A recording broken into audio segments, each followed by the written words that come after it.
This is an ABC Big 2 News special report.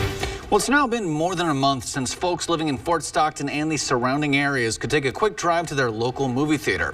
And that's because Fort Stockton City Council and the family that was running the town's one big screen have not seen eye to eye. But while that family has been actively looking for solutions to keep the movie magic alive at Panther Pictures, the city government isn't providing any answers. So I took a trip to the small Texas town of Fort Stockton to learn more.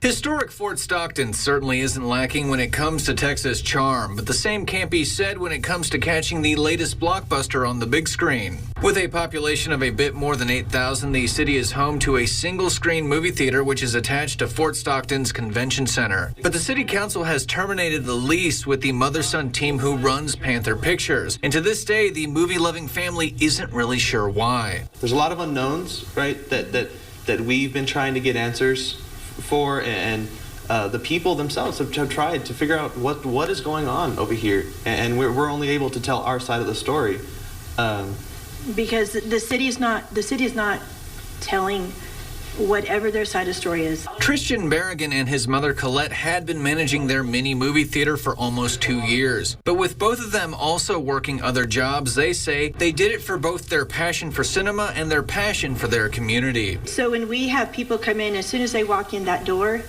I want them to be transformed. I want them to come in, see we decorate for every movie. I want them to walk in and be transported away from their real life for just a few hours. And I want them to come out and be touched, inspired, emotional about whatever they just saw on the screen. And as you can see, they are not kidding when they say they decorate for the movies. What you are looking at now is their final round of blockbuster decorations, which are candy-themed for Panther Pictures' final film, Wonka. And while Fort Stockton City Hall will most likely get someone new to run this single-screen theater, Christian and Colette believe there's a good chance the passion that they put in will no longer be there. I have a job, he has a job, we have lives beyond this, but we chose to make this our service and our mission for the last 2 years.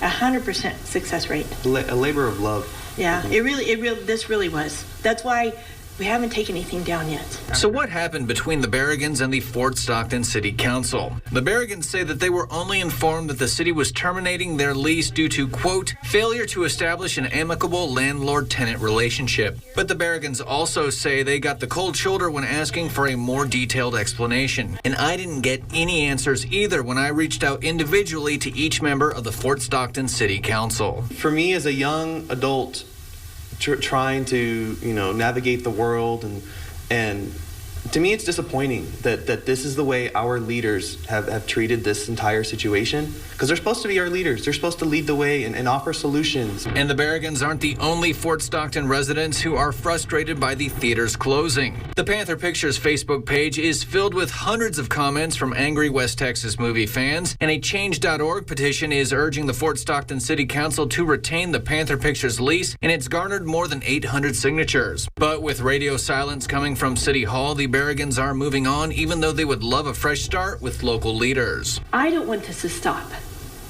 but 100%, I'm willing to move forward. I've given them my solutions.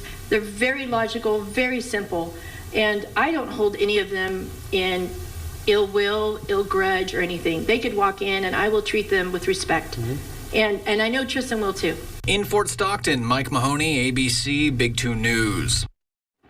And the Berrigans have made it clear that they are willing to put the bad blood with City Hall behind them, even if they're not 100% certain what caused it, especially if that means that they could reopen that theater today. But they've also accepted that at this point, with no answers for more than a month, a reopening most likely won't happen. And now the Panther Pictures team has started a GoFundMe as they look to establish a roller rink in Fort Stockton so they can keep providing their community with family-friendly entertainment.